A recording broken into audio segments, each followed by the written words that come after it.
आज हम एक ऐसे केस की बात करेंगे ना जो आज भी पुलिस की फाइलों में बंद है, अनसुलझा। सोचिए, एक बंद कमरा, अंदर एक लाश और सुराग सुराग ऐसे कि किसी के भी होश उड़ जाएं। तो चलिए साथ मिलकर इस रहस्य की परतों को खोलते हैं। तो बात शुरू होती है रात के करीब 2:15 बजे। एक छोटा सा शहर, एक शांत सा दिखने वाला होटल। मतलब सब कुछ एकदम नॉर्मल लग रहा था। पर ये वो खामोशी थी जो किसी बड़े तूफान के आने से पहले होती है। और ये तूफान आने वाला था होटल की तीसरी मंजिल से, कमरा नंबर 302।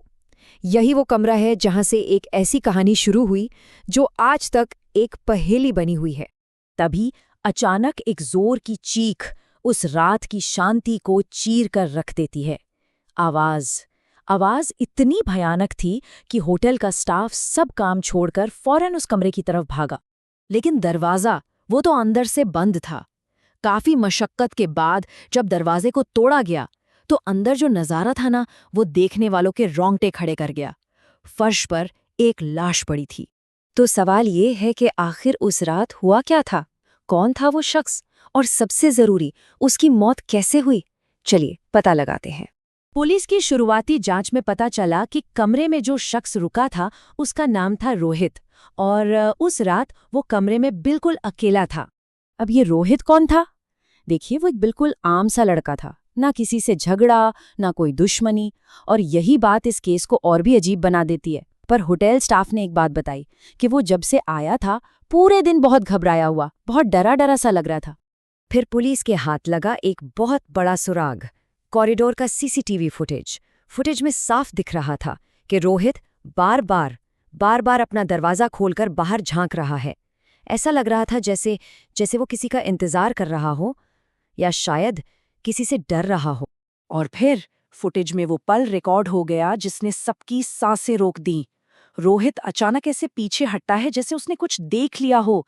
वो जोर से चिल्लाता है और झटके से कमरे में भागकर दरवाजा अंदर से बंद कर लेता है।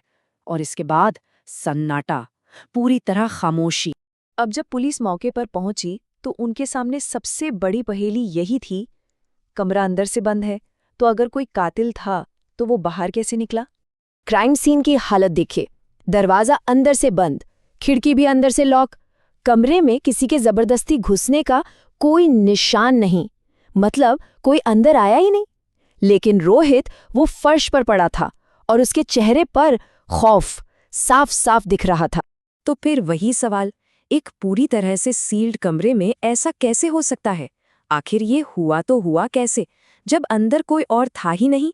जांच जैसे जैसे आगे बढ़ी, केस सुलझने की बजाय और उलझता चला गया। पुलिस के हाथ कुछ ऐसे सुराग लगे जो बड़े ही अजीब थे। कमरे की तलाशी लेने पर 3 चीजें मिली। पहली, दीवार पर कुछ हल्के खरोच के निशान। दूसरी, रोहित के फोन में एक अधूरी सी वॉइस रिकॉर्डिंग। और तीसरी, एक ही नंबर से आई ढेरों मिस्ड कॉल्स। जब उस वॉइस रिकॉर्डिंग को प्ले किया गया तो सुनने वालों के रोंगटे खड़े हो गए। रिकॉर्डिंग में एक बहुत ही धीमी और भारी आवाज में सिर्फ 3 शब्द थे, मैं आ चुका हूं। पुलिस ने फौरन उस अनजान नंबर की जांच शुरू की जिससे रोहित को कॉल्स आ रही थीं। और अब जो खुलासा होने वाला था उसने इस पूरे केस को एक ऐसा मोड़ दिया जिसके बारे में कोई सोच भी नहीं सकता था। सारी जांच एक नंबर पर आकर अटक गई, नंबर 3। यही नंबर इस पूरे रहस्य की सबसे अहम कड़ी बनने वाला था। पता है क्या पता चला? कि जिस नंबर से रोहित को लगातार कॉल्स आ रही थीं, वो नंबर तो 3 साल पहले ही बंद हो चुका था। अब सवाल ये है कि एक बंद नंबर से कॉल कैसे आ सकती है? और फिर कहानी का सबसे खौफनाक मोड़ सामने आया। जब उस नंबर की और गहराई से जांच की गई तो पता चला कि वो नंबर एक ऐसे इंसान का था जिसकी मौत ठीक 3 साल पहले उसी होटल के उसी कमरा नंबर 302 में हुई थी। जब पुराने स्टाफ से बात की गई तो एक और बात पता चली।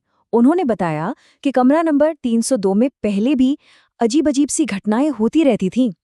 कई गेस्ट तो रात को ही डर के मारे कमरा छोड़कर भाग गए। लेकिन ऐसा पहली बार हुआ था कि किसी की जान चली गई हो।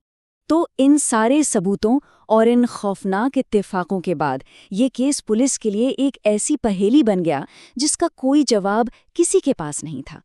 क्या ये एक बहुत ही चालाकी से किया गया मर्डर था, या फिर इसके पीछे कोई ऐसी कहानी है जो हमारी आपकी समझ से बिल्कुल परे है। सच जो भी हो, नतीजा ये है कि ये केस आज तक अनसुलझा है। पुलिस की फाइलें बंद हो चुकी हैं और उस होटल का कमरा नंबर 302 हमेशा हमेशा के लिए बंद कर दिया गया है। पर लोग कहते हैं कि आज भी उस बंद दरवाजे के पीछे से कभी-कभी रात के सन्नाटे में एक आवाज सुनाई देती है। वही आवाज, मैं आ चुका हूं।